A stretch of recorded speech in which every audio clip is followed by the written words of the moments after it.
Monty, baby, welcome into the PHNX Cardinals podcast, presented to you by the DraftKings Sportsbook app, America's top-rated sportsbook. Be sure to like and subscribe. Leave us a 5-star wherever you get your podcast. Johnny Venerable, Bo Brock, live at the PHNX headquarters in downtown Phoenix.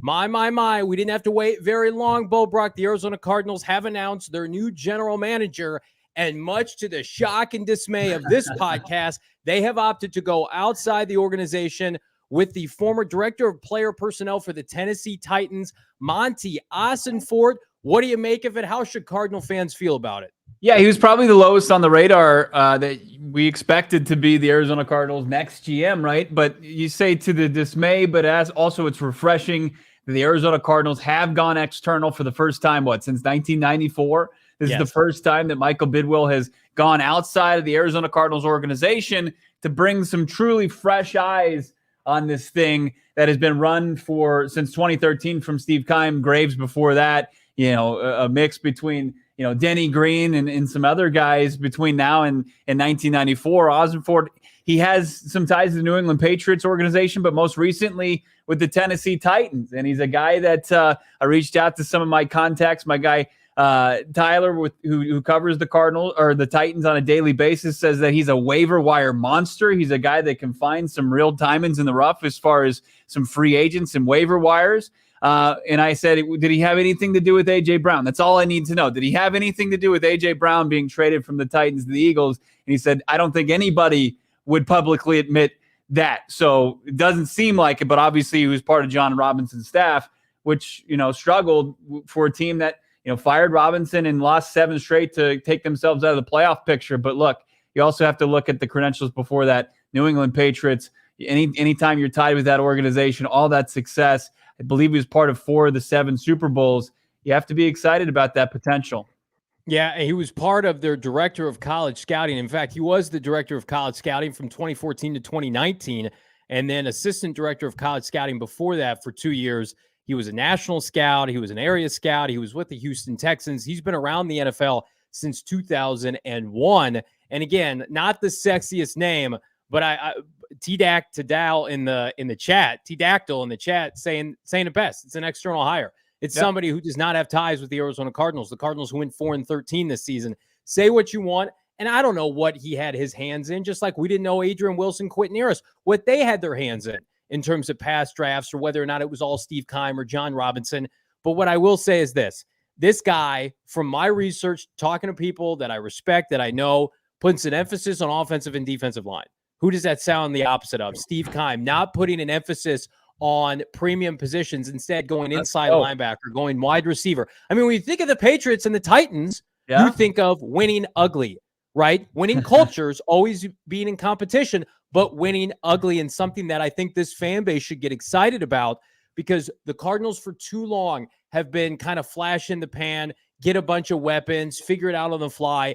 And it's like, let's muck this shit up. And they're going to have to. Whomever they hire, we're going to get into the head coaching odds here in a little bit. They're going to have to play 6+ weeks potentially without Kyler Murray. I want to see a guy who's come from organizations that have won despite quarterback play. And if you think about the Patriots, yes, they had Tom Brady, but Tennessee, Ryan Tannehill, this year, Malik Willis. I mean, they went through some adversity and still, Bo, put themselves in a position where in the final week of the regular season almost could have won the AFC South. Yeah, and it feels like that's been them for the last 2 seasons. I mean, that was a team that had an unbelievable run to win the AFC regular season to get a playoff bye. Now they fell apart. They sacked Joe Burrow 9 times in the divisional round and couldn't beat the Bengals, but still, their run to winning the playoff bye for as the Titans last year dealt with as many injuries as the Cardinals did this season last year. Yeah. And despite that, were to do more with less. Can I just say, just like 2 buttoned-up franchises, are the Patriots perfect? No. Are the Titans perfect? No. Have they won championships in recent memory? No. But I'm sorry. Did anybody watch the Cardinals this year? I know we all did. Off the field, just a disaster in the headlines. Right. They needed somebody who was buttoned up. Kudos to Michael Bidwill, man, because you go through the slum of what they were going to do, and we got reports from Ian Rappaport, among others.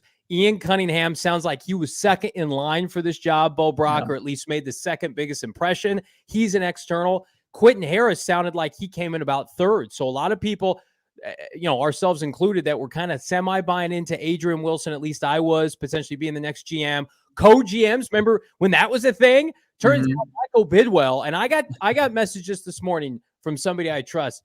Inner Circle has never been closer, right?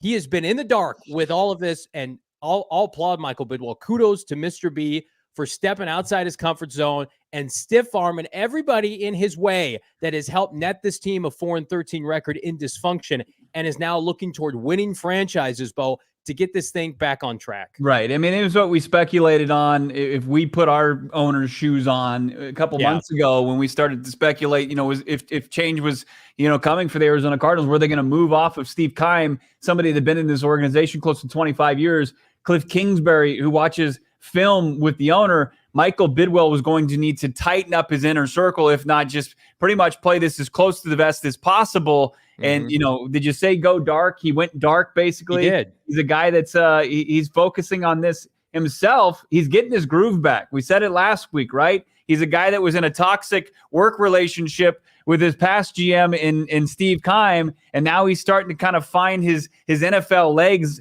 on his own. And we're starting to see that he's turning to the organizations that have had sustained success. And I'm not talking about Monti Ossenfort just coming from the Tennessee Titans, but because he was the New England Patriots. And you can point to, as far as Bill Belichick's coaching tree is a disaster, but as far as executives who've been around this league that have had success, you'll find a couple of them that have been in and out of that organization, and you have to love his background. So, Monti Ossenfort, a guy comes over, he's the new architect of the Arizona Cardinals, some fresh eyes. Now, I asked my guy Tyler over at Locked On Titans, whether or not, we should be concerned that the Titans didn't really want Monti to stay in-house. And he said, look, it was very similar to the situation that the Cardinals are in right now. They just want fresh eyes. Yeah. It wasn't a knock on Ossenfort. It was more like, hey, the Titans want to bring in some fresh eyes outside the organization. It's healthy. Yeah, and it's healthy. It's because, their habits are habits. Bad habits are good habits. They wanted to find some new ones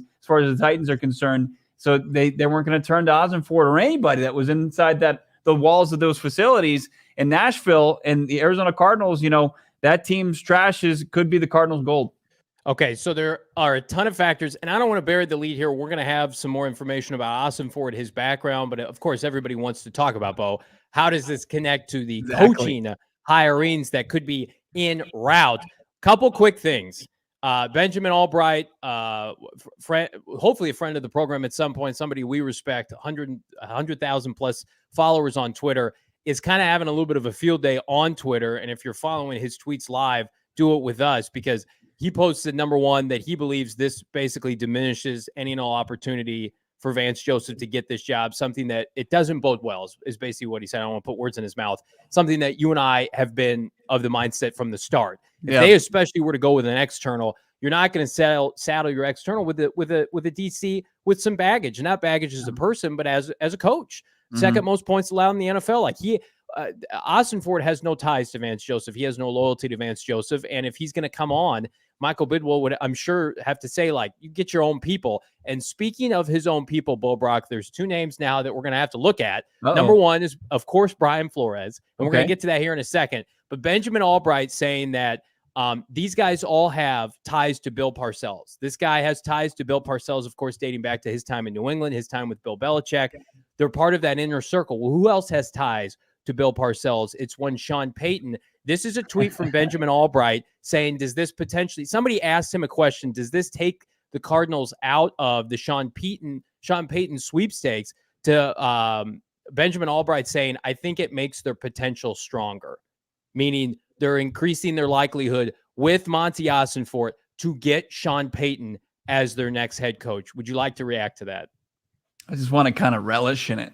Just want it to kind of resonate. I want to marinate in it. It's great. I live in this moment. That's music to my ears. I love hearing that from Benjamin Albright. I highly recommend go follow him right now. Absolutely, because that's some juicy stuff right there. Parcells, I mean, I didn't know how. I mean, going back that far as as the Patriots organization, Parcells is like, man, that's a deep cut. I mean, I know the big tuna. It's Sean Payton's mentor. Absolutely. Yeah, I mean, it's a guy that, didn't Parcells tell him to stay away from was it Dallas at one point? He said, you don't want to be a part of that. And he ended up taking the Patriot or the Saints gig. So he listens to the big tuna there, Bill Parcells. And I didn't know where you're going with that, but if it strengthens their case, like I was part of the camp that I didn't think that the GM hiring a GM was going to torpedo their chances at Sean Payton. I think that the communication's been there. Payton said himself, like, he's already been talking to these organizations in some sort of fashion since they requested from the Saints last week. He said that on Colin Cowherd. Now, he omitted the Cardinals being a part of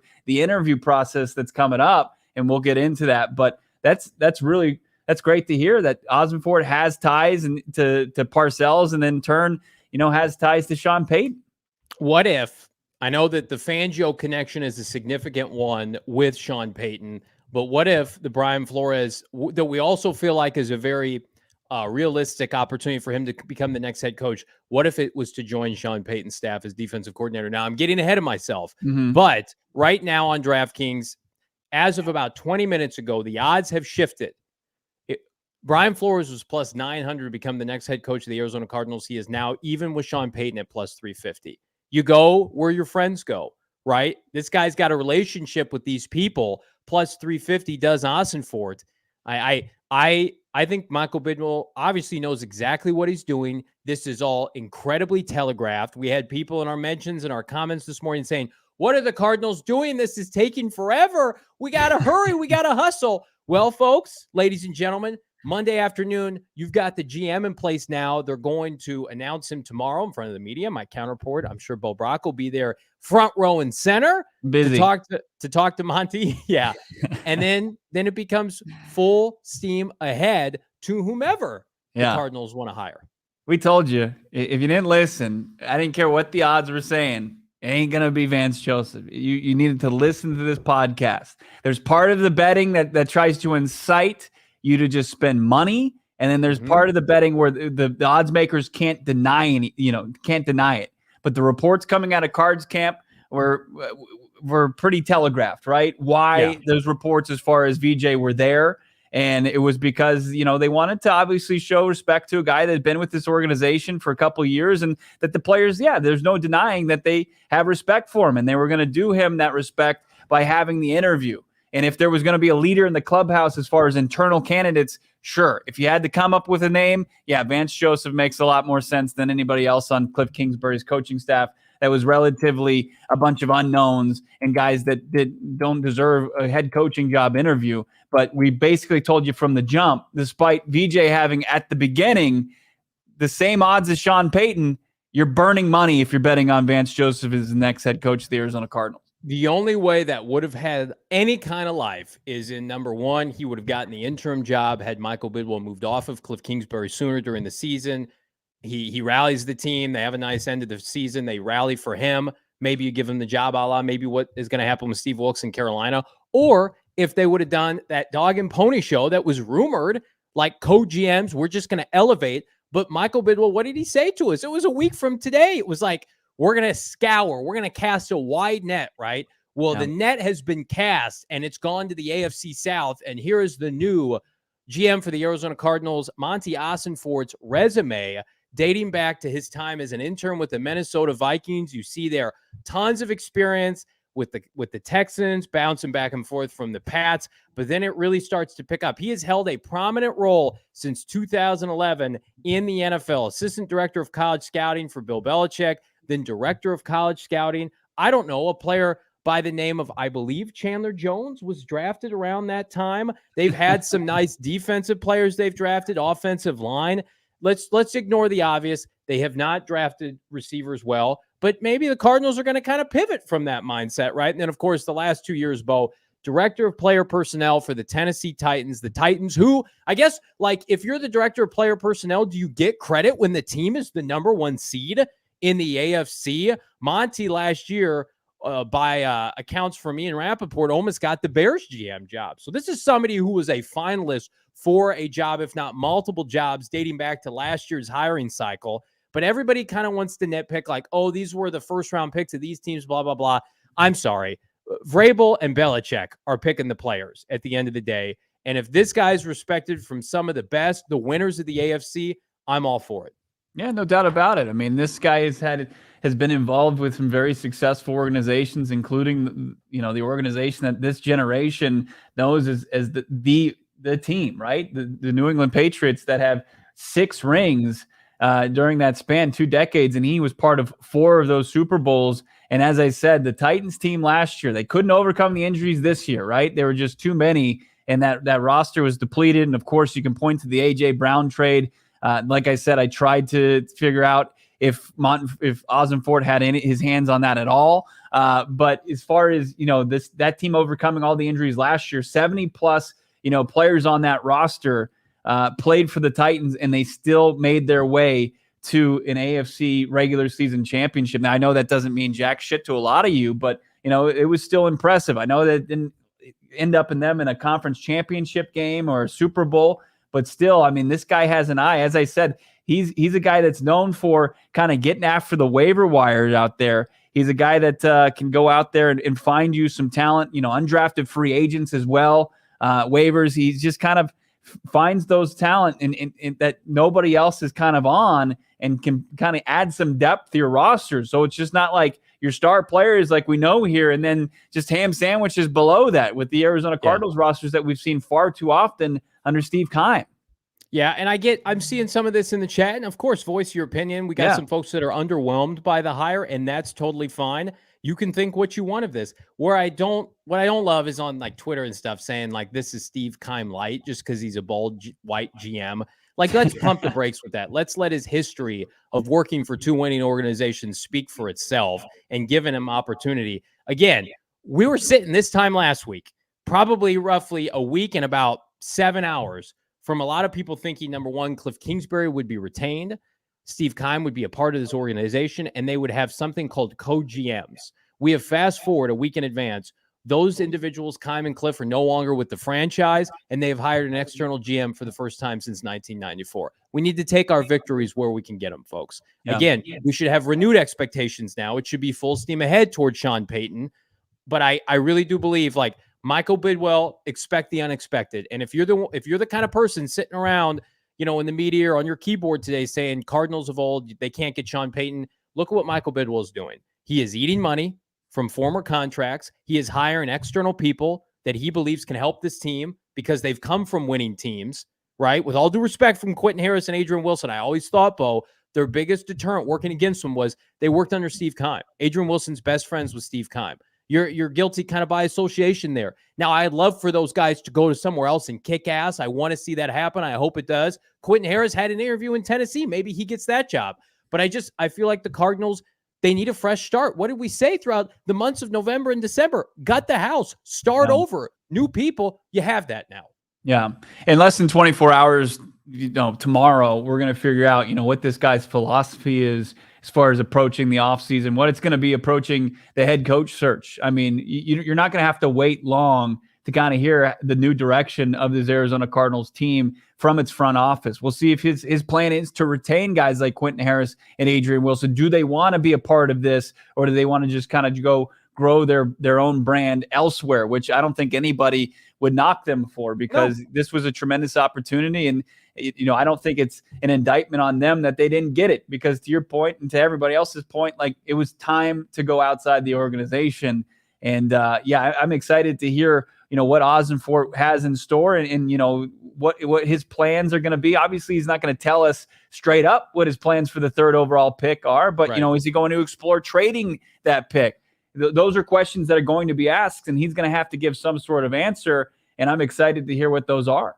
What about his comments toward Kyler Murray, his interest in Kyler Murray? He took a quarterback in Ryan Tannehill. They elevated him in Tennessee, who had came off an injury of his own. He had came off being cast aside with the Miami Big cap Dolphins. Number for Tannehill the last couple of years that they were able to kind of maneuver.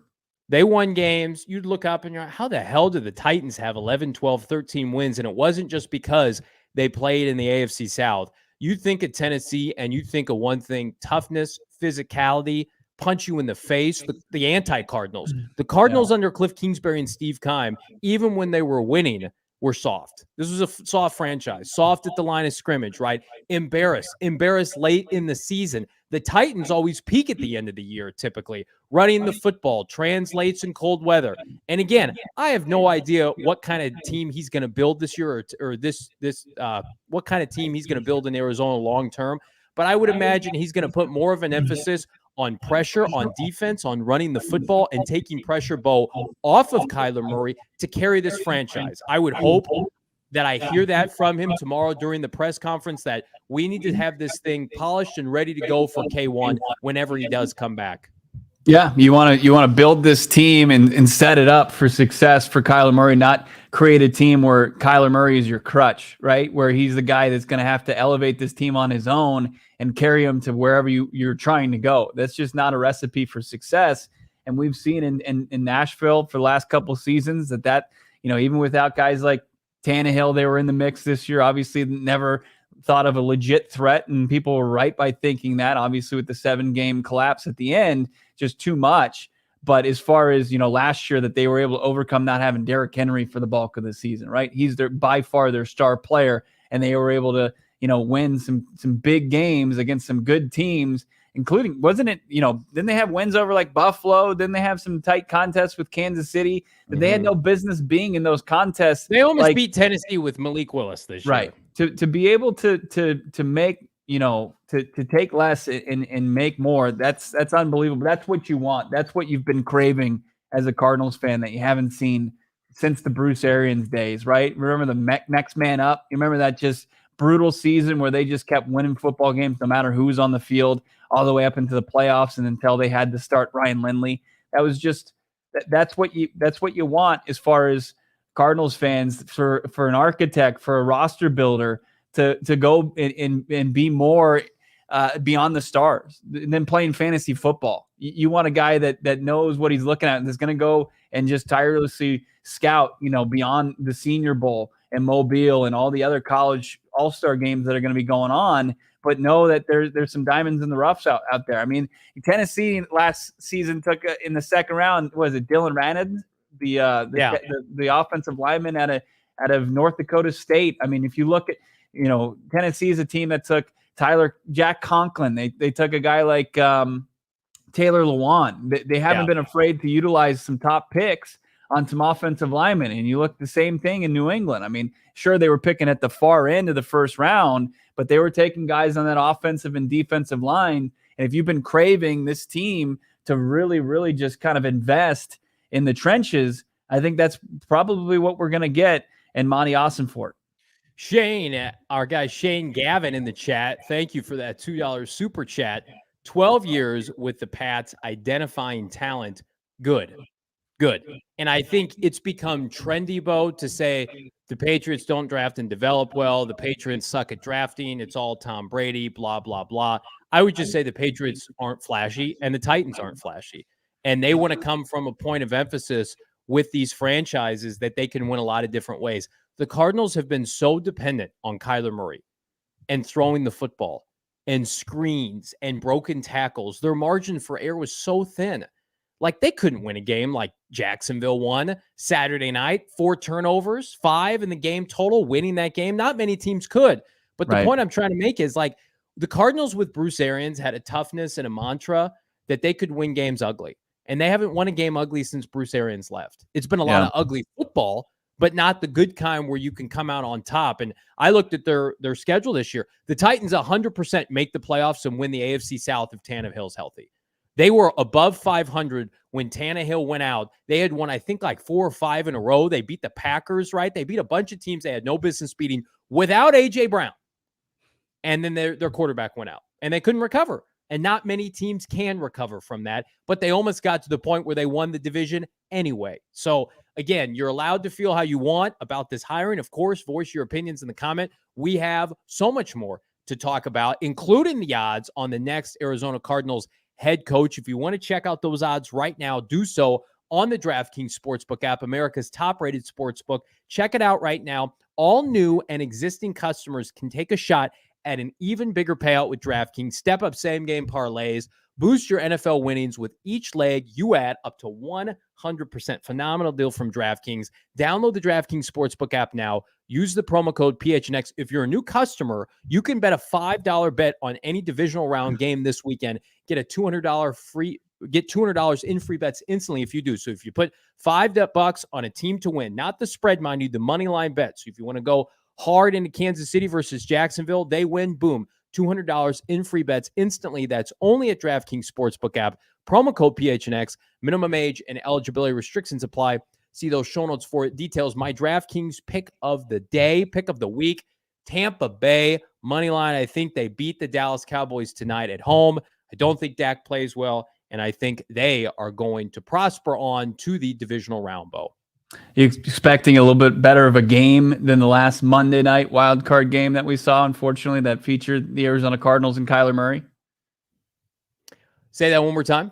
Are you expecting a better football game than we saw the last Monday night wild card matchup between the Rams and the Cardinals? I have blocked out that memory, so yeah, I hope so. I hope so. That memory is a big part of why we're sitting here. It made you slam your Four Peaks beer on the ground, a couple overreaction beers watching that contest, no doubt about it. But whether or not you're drinking a Kilt Lifter, maybe a Hop Knot IPA, the Wow Joy Bus Wheat, or your Arizona, your AZ Hazy IPA, you got peach, all those different flavors from Four Peaks. You can't go wrong because Four Peaks has everything dialed in as far as the delicious brews. You can go have one at their 8th Street Brewery in Tempe. Have a blast. We're going to be there for our last Wednesday broadcast. Again, the first one of the 2023 year. Can't wait to do it and see everybody out there enjoying some great vibes, some great beer, and some great food. I know the staff here at PHNX wants to get on those chicken tendies again. They've been missing them and craving them, but there's a lot more to their menu as well. And there's TVs all over the place, so you can catch any game you want to watch. You want to watch some NBA hoops, you want to watch some college basketball as we gear up for the tournament just a couple months away. Four Peaks has something for everyone, and we're so appreciative that they were the title sponsor for our PHNX Tee Party, which was unbelievable. Had a blast catching up with everybody out there, hitting some long balls, checking our short game on the putting green. Whoever joined us Friday night at the PHNX Tee Party, thanks to Four Peaks, thank you. It was awesome to see everybody. Go out there. You can find these delicious beers not only at Four Peaks, they got their bar out there at the brewery, but also in their little marketplace there, but also you can find them in any store as well. Four Peaks, love them. We're so glad to be partnered up with them again in the new year. Four Peaks Brew. Got to be 21 years or older to enjoy. You absolutely love to see it right now. The Arizona Cardinals, their first external GM for the first time since 1994 when they hired Buddy Ryan to do both the double dipping as head coach and general manager. I want to get to some of these comments here. Aris Jusan in the chat, thank you so much. Confirmed Harbaugh is staying at Michigan. That was one we didn't get to. Jim Harbaugh has informed the Denver Broncos that he is in fact staying with the Michigan Wolverines. That has removed a huge chip from the Denver Broncos' potential head searching candidates. So do they go harder, Bo Brock, after Sean Payton? Do they pivot to Dan Quinn? It'd be interesting to see. Maybe Harbaugh got some more cash from the folks at Michigan. Anxious to see how that all shakes out. Where do you think the Cardinals stand right now? If I had to put you kind of under the gun with regard to this team, their head coaching search, where's the smart money right now? I mean, look, the Arizona Cardinals are still the betting favorite for Sean Payton as the opening stand, right? His first interview in person is in Los Angeles tomorrow with the Denver Broncos, and we know what they can offer, probably a blank check. They're going to be the most competitive as far as salary goes with Sean Payton. And now that Jim Harbaugh has said thanks, but no thanks, he's leveraged once again the NFL for more money, I'm sure. Did they announce that he was going to sign an extension? That usually comes, it's part and parcel with this. But look, the Broncos are going to get an opportunity. We still don't know. We can only assume that no news is good news for the Cardinals as far as Brandon Staley goes. Looks like he's safe somehow. Yeah. But look, that shoe could drop at any point. I wouldn't be shocked. But a lot of people in the know are saying that Spanos, one, is probably not going to move off Staley, and two, not going to be able to be competitive enough as far as the salary commands from a guy like Sean Payton. But look, the Arizona Cardinals, I know he admitted their name, the Cardinals, the organization, as far as who he's sitting down to talk to, because he was on Colin Cowherd today and said, meeting with Denver, meeting with Carolina and New York, and he's meeting with Houston, but he didn't say that he was meeting with the Arizona Cardinals. I'm not reading too much into it. I'm almost thinking, we all know the line from The Departed where they're saying, do you know how you spot a cop? You ask them if they're a cop and they say, I'm not a cop. Maybe he's just trying to, play it. Maybe he's bluffing a little bit, right? Who knows? I'm sure report is, I don't think he's not going to give the Cardinals an interview at the very least. But as far as the opening stand right now, I think the Arizona Cardinals, if Michael Bidwill is willing to be competitive with the draft compensation, which Sean Payton said himself is going to be a mid to late first-round pick this year or next, and obviously compensation for what it's going to take to pay Sean Payton on a yearly basis, which is, reportedly from $20 to $25 million, the Cardinals will have a seat at that negotiation table and can be competitive with any of the openings right now. Well, I mean, Sean Payton, I would imagine everybody in the chat, 90+%, number one option, right? And while I don't think that we can say Sean Payton is the favorite, he is amongst the candidates that the Cardinals are going to pursue. And I think there are scenarios in which Sean Payton does not end up as the Arizona Cardinal head coach that you can still feel really good about what they're doing. And I'm not trying to walk back anything that we've been talking about on this show. I've said in the past, it's a mistake for Michael Bidwill to not pursue Sean Payton. But if he can't get him, he can't get him. And we're hopeful, right? We thought we were dead and buried on Saturday night. But here's what I will say. You bring in, and hear me out on this, two guys from New England's no-nonsense culture, one of which is probably highly recommended from Bill Belichick and everybody in Tennessee, and somebody else in Brian Flores, who in his last 2 seasons as a head coach with a Miami team with probably comparable talent, if not lesser, won 10 games in 9 games and beat Bill Belichick head-to-head and beat Josh Allen head-to-head in Brian Flores. I can get on board with that because I know those two guys are going to want to do one thing and one thing only come next fall, Bo, kick ass and take names. It's not going to be this gimmicky high school bullshit, right? With all due respect to Cliff Kingsbury, living it up in, where is he? Tahiti? Thailand, I'm sorry. Living it up in Thailand with his IG supermodel girlfriend. Have a blast, Cliff Kingsbury. I never want to see your offense again. I want to see an offense that translates, that evolves from September until January. Yeah. I want an offense that can go into Seattle late in the year, go into LA, go into San Francisco, and ram it right at the defensive line and have success. I don't want to watch any more Monday or Sunday night blowouts on national TV.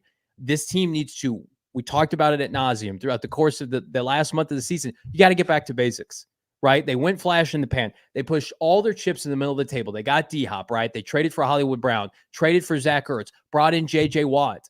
That didn't work out, at least not in the terms of playoff victories. They have one playoff appearance in 3 years since the D-Hop trade was accumulated, and I think people are already kind of connecting the dots. Like, could our boy Ossenfort ship D-Hop to New England because of his relationship there? We can get into that, I'm sure, a different time. But it just feels like Cardinals are starting fresh. They're not starting new in the sense that the team is completely rebuilding, but they have a new philosophy how they're going to do things. And watching this team at the end of the season, how can you argue that?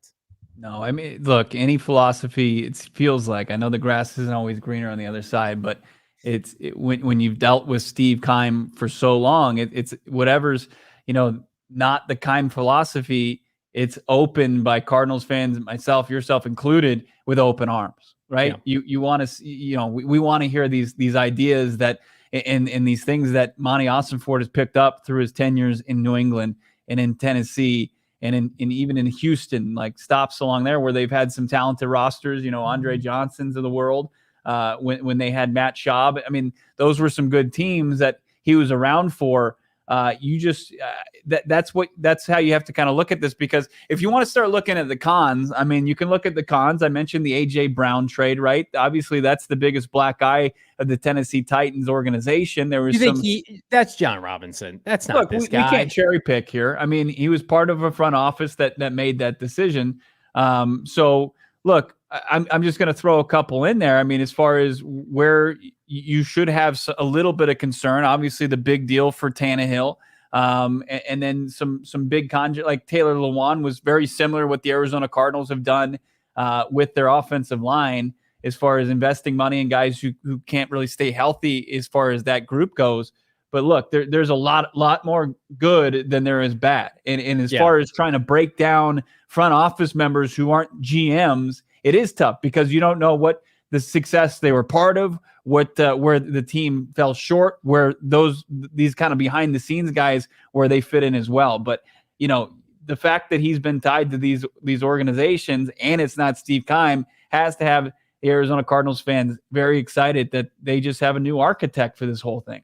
How about some offensive line signings? Roger Saffold achieved new heights with this team as a free agent, leaving Los Angeles to Tennessee. You mentioned Taylor Lewan. I think his career mirrors a lot of ways DJ Humphries, right? Injury-prone guys that are super, super talented. I think the Cardinals, by the way, have their bookend, and I would love to turn Ossenfort loose, and they're going to rebuild the interior of the offensive line.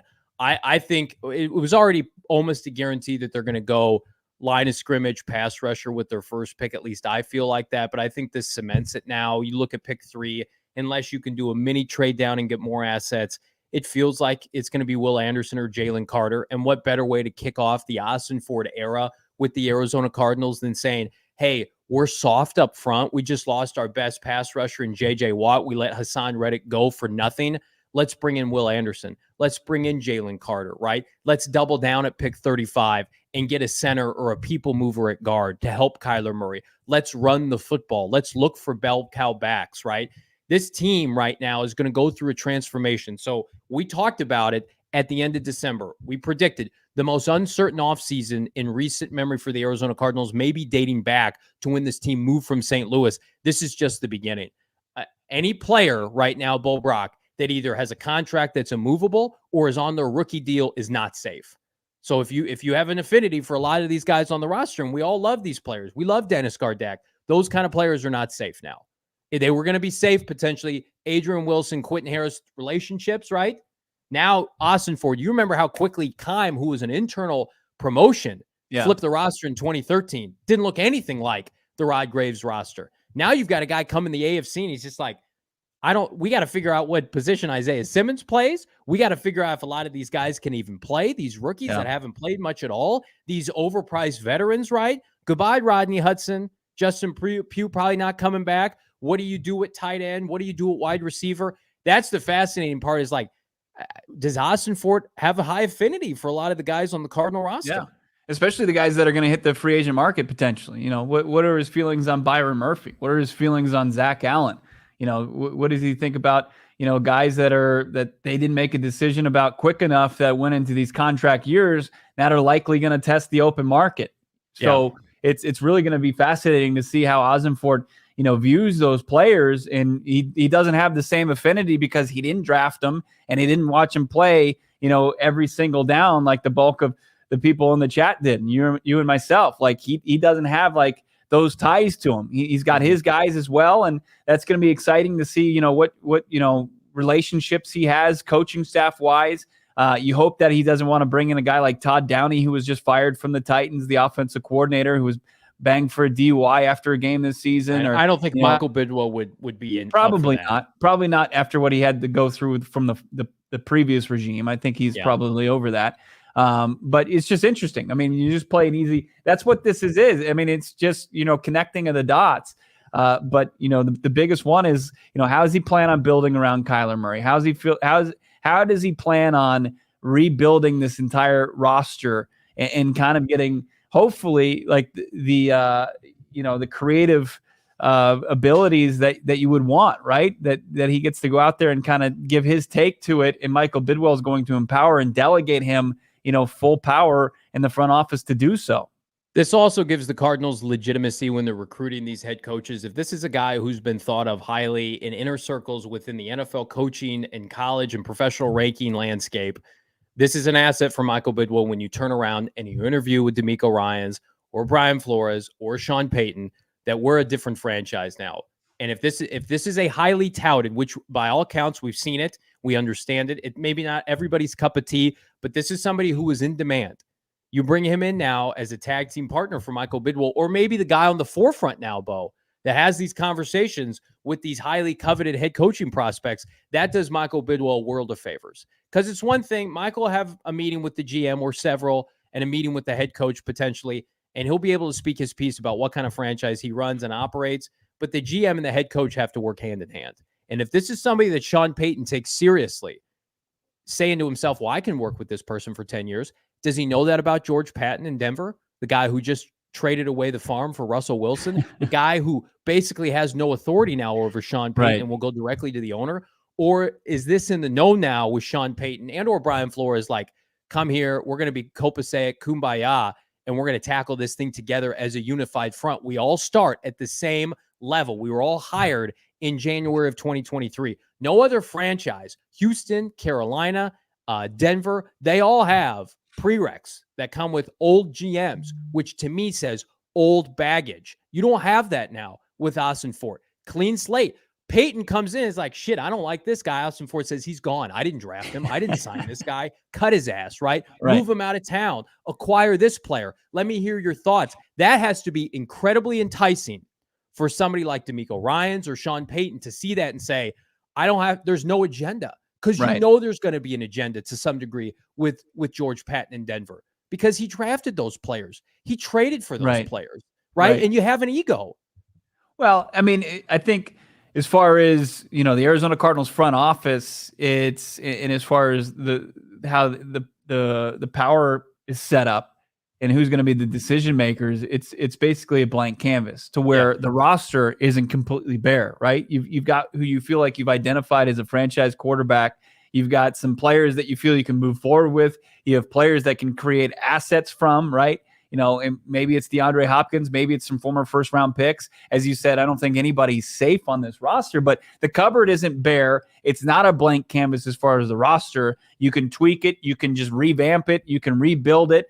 But the front office is, and if that's got to be exciting for a coach that's looking and seeking out the control. Where you look at Houston, as you pointed out, the blank canvas is the roster, right? They've got assets. They got a ton of assets that you want to deal with as far as draft capital and cap space, but the front office is pretty much set. You've got a crazy ass ownership, right? The McNairs, and you've got, Nick Caserio, who has New England ties a little bit, but there hasn't been much success under him. There was a whack job that was their president for a long time that they finally got rid of. And then, you've got what's going on as far as what you pointed out in Denver. I mean, that is a front office that is pretty much set in stone. You'd have to tell your GM and George Payton to take a step back and almost take a demotion for the most part if you're going to hire a guy like Sean Payton. And right off the gates, you have to know that relationship is going to be it's off to a rocky start already. So just hearing the comments from Sean Payton and some of them today about what he's looking for, the ownership and the quarterback, Michael Bidwill, I think has just done complete just turnaround as far as what the perception is of this organization as far as its ownership. Like people felt, and you've outlined this, like they felt like he wasn't going to have the testicular fortitude to move off of Steve Keim and Cliff Kingsbury, and he did it. He didn't even blink an eye. He's not looking back at all. He's moving forward. As he said, he's gone dark. He's playing things as close to the vest as possible, and he's trying to learn and unlearn some of the bad habits, but learn good habits as far as, organization building. And he's looking to some successful organizations to do so. He's done it, I feel like, with the GM. Now he's got to do it with the head coach. T-Dactyl asking some good questions today. Yeah. Do we fire Everybody's killing it. Yeah, absolutely. Do we fire our current scouts? I think that's up to Ossenfort. Yeah, I mean, he's going to be able to vet this group. I hope Michael Bidwill does this today.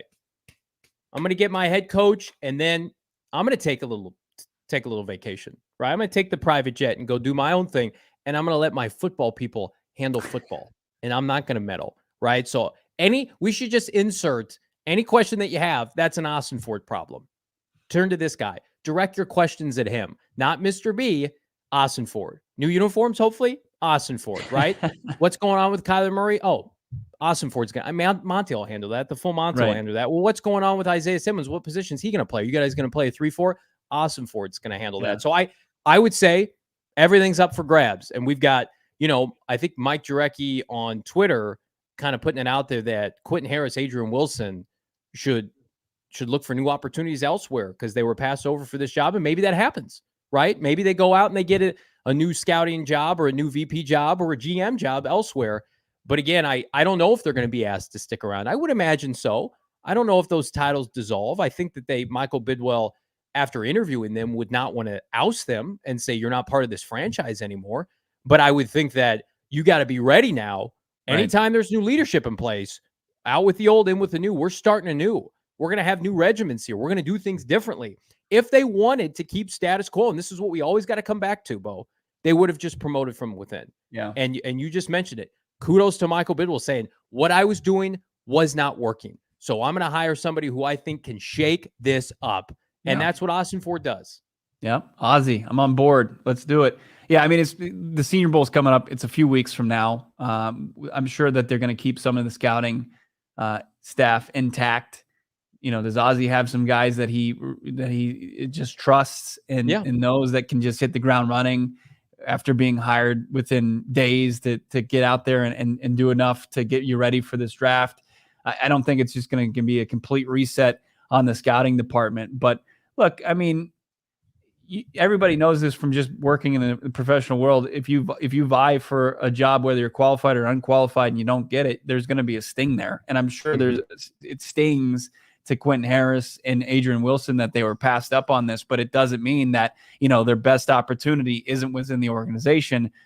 We'll just have to see what their moves are. I mean, that's just, you get passed over for somebody outside the organization. You're going to, anytime you bring in, a new guy at your workplace, it is kind of, it's not exactly just welcome with open arms. It's like, hey, just the effing new guy, just welcome him and just whatever he says goes. I'm sure there's a little reluctancy there, but look, it's for the betterment of this organization. It's long overdue, and it's not a huge indictment on Adrian Wilson and Quentin Harris. No. I mean, Harris already has a GM job. I think our interview with Tennessee that was reported last week, which is ironic enough because that's where Ossenfort just came from. We talked about it earlier on the show. Now we have it now. Benjamin Albright's exchange that I think is worth monitoring. He has been locked in to this coaching search, has predicted either Vance Joseph or Sean Payton will be the next head coach of the Arizona Cardinals. How about this Twitter exchange on Twitter with Benjamin Albright?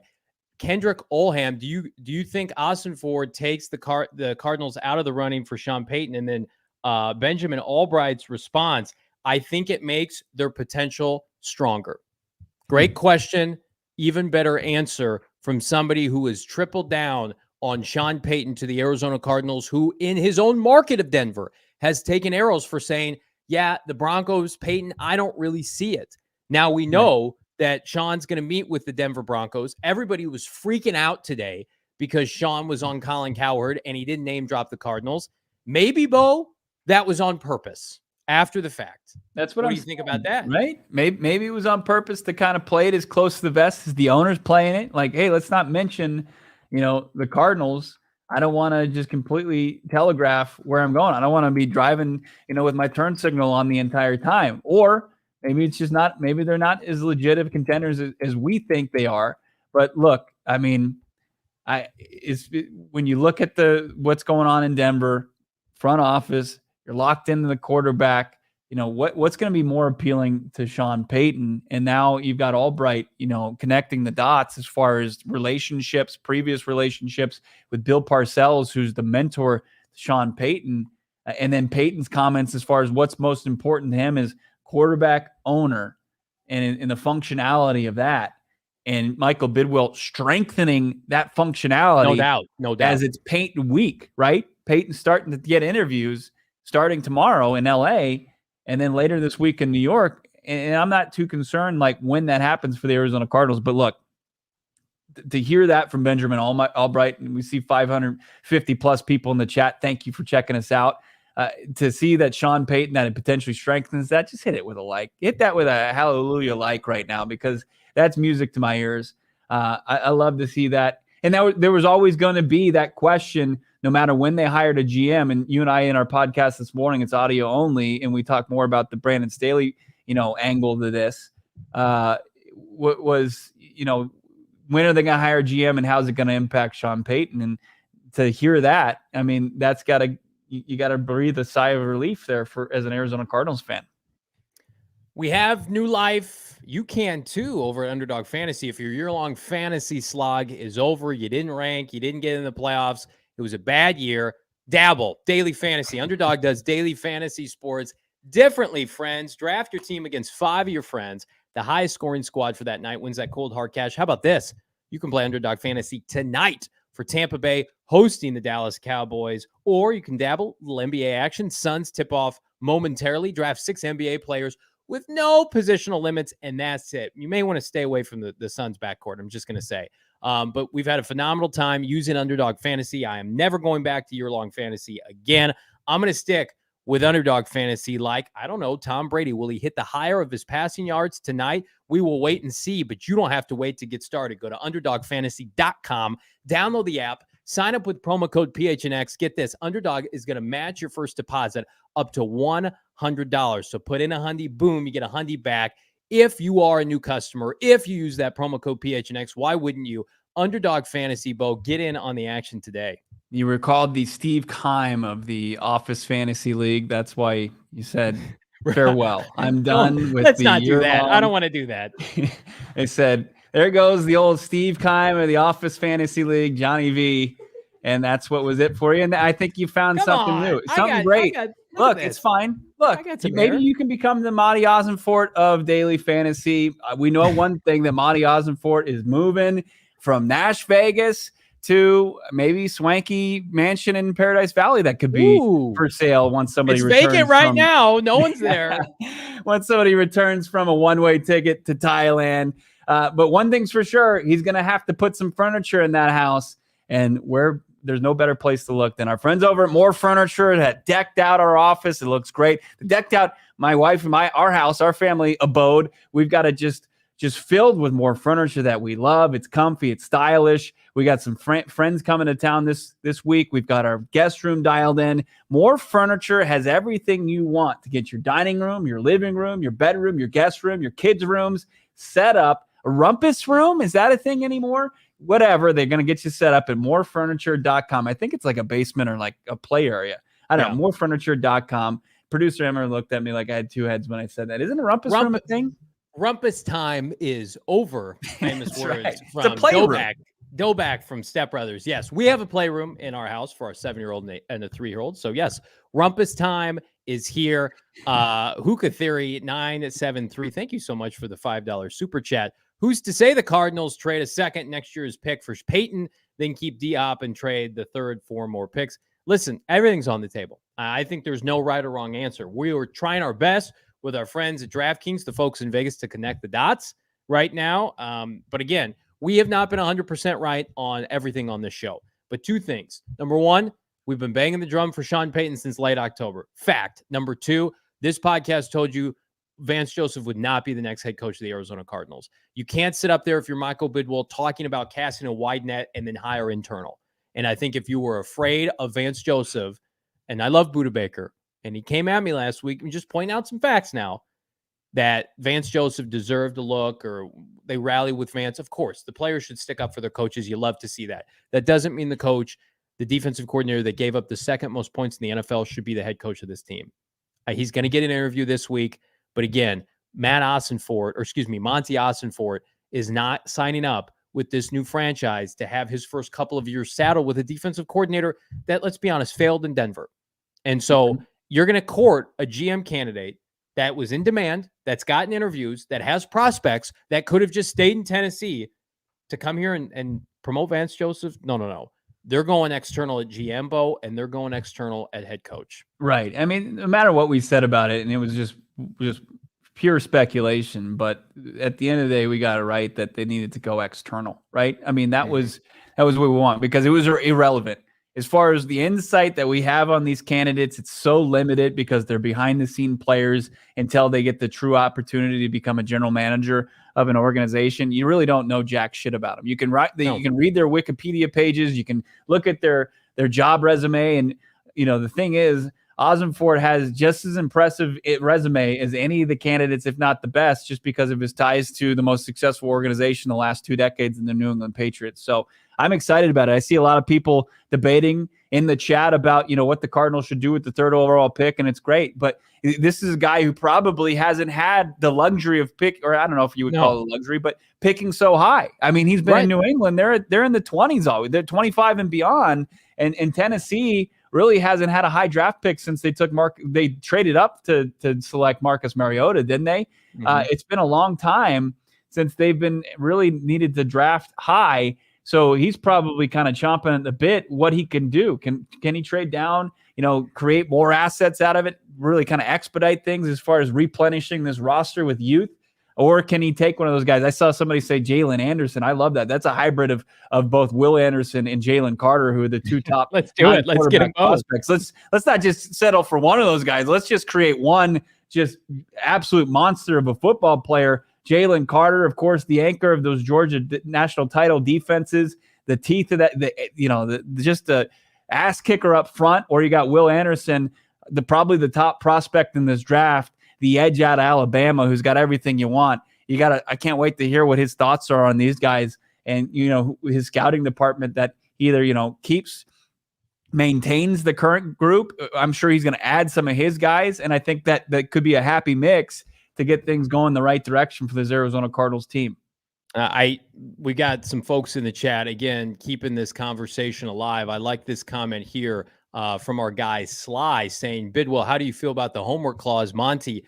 It was brilliant. Bidwill hired. That's a little tongue in cheek on Kyler Murray. But again, it's one of those things, Bo, at the end of the day, where I think to pivot kind of to some Kyler Murray conversation here, if I could, I think Monty understands that I'm going to come in here and I'm going to allow Kyler Murray to grow and develop with my scheme and our system, and we're not going to be dependent on you. We're not going to ask you to throw 50 times a game and to play backyard football. We're going to have a structure in which a recipe, a formula for you to get W's on Sunday. And that's what Lincoln Riley did so well at Oklahoma. They ran the football exceptionally well. Kyler Murray comes in Arizona in 2019 and basically has to carry this franchise through better or worse. And it finally came to a head this year. His body broke down. His ACL unfortunately tore, and the team was kind of left in disarray. And the Tennessee Titans with Tannehill, it was complimentary football. I can't imagine, Bo, when he speaks to you and the rest of the media tomorrow, that they don't bring up the attitude of complimentary football, that we cannot be so dependent on Kyler Murray, even with his robust cap hit. Yeah. I love Craig, his comment saying Bryce Stroud will be great. That's a combination of the two quarterbacks, Bryce Young and CJ Stroud, who announced his intentions to declare for the draft. I think today was the last day, right, that you could declare for the NFL draft. Yeah. Arizona Animal pointing out the Do Your Job documentary on NFL Network, which is fantastic. Just kind of following the New England Patriots and the inner workings when they won the Super Bowl. That was the Malcolm Butler pick in the end zone of Russell Wilson. That was a great documentary. I don't remember that part. I'm gonna definitely check that out probably tonight before we talk to Ossenfort tomorrow. But look, fresh eyes on this thing. Excited. He's not going to be calling any plays or anything like that. But you think of the places he's come from.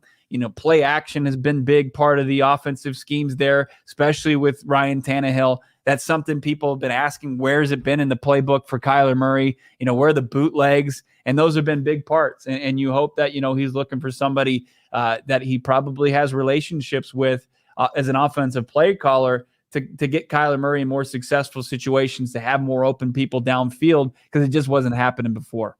Can I make a point, too? A lot of people want to point to the draft status of Tennessee and New England, and how do we know what this guy is? And we really don't. I mean, did Tampa Bay really know what Jason Light was under Bruce Arians and Steve Keim? They rolled the dice on him, right? The Cardinals draft history, even with the early years of Keim, was not robust, save for a Tyrann Mathieu here and there. There was a lot of Jonathan Cooper and Kevin Minter, but they recognized Jason Light was an ascending executive, and they went and won a Super Bowl with him. And he drafted Tristan Wirfs and Antoine Winfield Jr., right? And so I think that this could have the same kind of ripple effect, is that you go to a franchise that is currently winning and you pluck an executive that is waiting in the wings to become a GM somewhere. And I mean, nobody can guarantee if this is going to work or not. But again, what we're dealing with in Arizona, what we've dealt with the Bidwill family for 5, 6, 7 decades is stay the course. We're going to do things the Bidwill way. And I think that's dead and buried today. Yeah. I think Michael Bidwill joined, the 21st century of NFL ownership and I commend him for that. I have always been a Michael Bidwill supporter and a fan, but there were a lot of people, and rightfully so, that feared that he was he was going down the wrong path, that his allegiance to Keim, his reluctance maybe to eat the contract of Cliff Kingsbury, a mistake that he handed out last spring along with Steve Keim, the issues with Kyler Murray's contract, the contract addendum with the homework clause. A lot of people thought, with all due respect to the late Bill Bidwill, not the person, but the executive, the owner, they thought he was following his dad's footsteps. Is not a great NFL owner.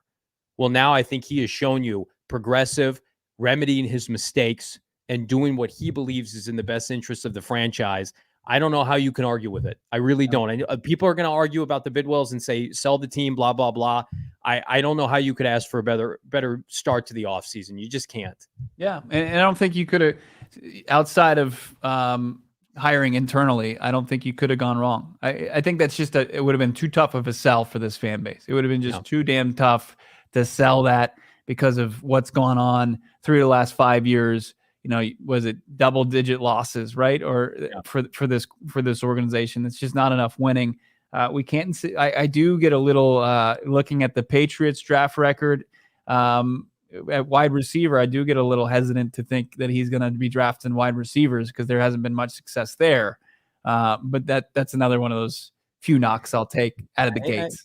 Michael Bidwill says, "Hey, we can't do it either, Monty. It's okay. We'll figure it out." I mean, Treylon Burks this past year in Nashville. We love Treylon. We wanted Treylon. Yeah. Hookah Therapy 973. Another $5 super chat. Thank you so much. What if Kyler has an O-line this year and wins? Is it coaching or GM decision? It's a group effort. It's a team effort. Yeah. They need to be part of a team because there was disconnect from Keim and Cliff Kingsbury that we heard from Josh Weinfuss when we had him on. There was clear disconnect, Bo, from Kyler and Cliff Kingsbury. And then Michael Bidwill is kind of just hovering over everybody. That's why no one assumes Vance Joseph is going to be a contender for this job because he has no history with this guy. Go where the history is. And I would say right now, the two most likely head coaching candidates for this franchise are either Brian Flores or Sean Payton. With all due respect to DeMeco Ryans, maybe he loves DeMeco. I think one of those two guys is going to be the next head coach of the Arizona Cardinals if I had to predict right now. Yeah. And I poked fun at the inability to find wide receivers. Joel has the Julian Edelman, who is a late round pick, former quarterback at Kent State, who was a special teamer and then emerged as one of the best in clutchest wide receivers in NFL history. No doubt about it. But, you know, there weren't a ton of them, right? I mean, you can think of a couple guys like Troy Brown and Edelman, and not much beyond that as far as guys that were drafted and developed there in New England. But look, if you look at the draft record in Nashville or in Tennessee and in Foxborough and in Houston, like, it gets you excited because beyond the day one and day two picks, you see success, which you really just couldn't find with the Arizona Cardinals. Sure, you saw a 7th rounder play some cornerback this year, but that was out of necessity for Christian Matthew. Probably wouldn't have stiff playing time elsewhere. You didn't see much playing time from Jesse Luketa. Didn't see much, from 6th round and on ever, really, for the Arizona Cardinals. I mean, you can name Andre Ellington, and that's pretty much it. I mean, there just wasn't successes. There wasn't any. And I'm not saying that you need to have a high hit rate. You just need to have a hit rate of any kind. And I just feel like Keim just didn't have that at all. No. Be sure to subscribe to PHNX Sports on YouTube if you have not done so already. Like this video as we keep the conversation going. Again, the offensive coach versus defensive coach versus whomever is going to be with Kyler Murray, that's important, but it's not the end-all be-all when you're talking about a culture shift, a culture shock. The Chargers can have those conversations. Who's going to get the most out of Justin Herbert? Tom Telesco is safe. Maybe Brandon Staley is safe. The Cardinals were playing in a different space than anybody else out there. I firmly do believe that. Even Houston, who, they need a new head coach for the 3rd time in 3 years, and they've got top draft picks. They have the same GM. The Cardinals, Michael Bidwill basically said, I'm scrapping everything we're doing. We're starting anew. And this is the first sign. We're going to see now as this plan comes into play. $1.99 a Reese, thank you so much for the super chat. Do you think we draft a QB late in the draft? I think they draft a quarterback. I absolutely think they draft a quarterback, maybe as early day 3, developmental guy, somebody just to try to, back up Kyler Murray, unless it's Sean Payton. And I told Bo this on our audio-only pod that you can check out right now. Go phnx.com. I think Jameis Winston's an Arizona Cardinal if they trade for Sean Payton. He's a free agent right now. He knows the offense and will be able to start until Kyler Murray comes back. I mean, look, New England had Tom Brady forever. They had him 20 seasons, and they were no stranger to drafting quarterbacks. I mean, how many guys did they draft and then flip? From Jimmy Garoppolo, Kevin O'Connell, the former, Cliff Kingsbury. Those were all draft picks of the New England Patriots. But guys who they could flip was Garoppolo and who's the guy that played in Cleveland this year? Why can't I remember his name? I know who you're talking about. Yeah. Jacoby Brissett. Yeah, Jacoby Brissett. I mean, it's a long list of guys, and they just take shots because it's such an important position, and what now isn't necessarily what is going to be the same tomorrow. I mean, this league, things change, and it's so fluid so quickly, and production falls off a cliff, or guys just never get back on track, or never were on track, and it's just as important at any other position to have the correct amount of depth, and that's something that was overlooked. 30 for 30 for Jameis. I mean, that was his 30 for 30 year was a system that guys infamously struggle in. Bruce Arians, you look at the guys in their first year under Bruce Arians, even Tom Brady had his struggles. Like, now it was at an accelerated rate. Like, he struggled half the season instead of the entire season. But Carson Palmer, didn't he have 20 picks his first year for the Cardinals? 23 and 20 or 23 and 21 was his line the first year. And you know what? Cardinals won 10 games that year. Because winners win. Head coaching guys who are winners. We saw it this weekend. Brian Daboll, even with Danny Dimes, winner, right? Kyle Shanahan, as much as it pains me, winner. Doug Peterson, winner. And we talked about it on the audio only show that we did, Bo. It's like Michael Bidwill looking around the landscape of these coaches, especially in his own division, what Pete Carroll was able to do with that busted up, young, kind of depleted Seattle team, and to be in contention with San Francisco and leading the half, what Kyle Shanahan can do with Brock Purdy. And then the Cardinals are standing over here like, internal promotions? No. Look outside. Start anew. Get some people in here to compete, for the love of God. Because I've watched people bow to the pressure, fold to the pressure. Mexico City, embarrassment. Playoff game last January, embarrassment. Steve Keim in the headlines for the wrong reasons. That's embarrassing, right? You got players being arrested. Feuds internally, clean it up. And you can put that on Michael Bidwill, and you know what he would say to you? Yep, I'm taking ownership of that right now. We're going to take care of that right now. We're not going to play it safe. We're not going to take the cheap, easy route. I mean, it just a week from now, would it shock you if we're doing an emergency pod and Sean Payton was the Cardinals' new head coach? Because the trajectory of where this franchise is going, it would not surprise me in the slightest, and we shouldn't be surprised. Right. I'm scared to say that at this point. I don't want. Do I just feel like it would just completely torpedo it? It would be the jinx, right? I don't know. I'm not ready to do that. Hell out of it. I just don't want to I don't want to rip that heart out of our fans, our viewers' chest to set up that expectation. But look, we get a press conference tomorrow. We get to hear more about who Monti Ossenfort is, what he's about, who he might.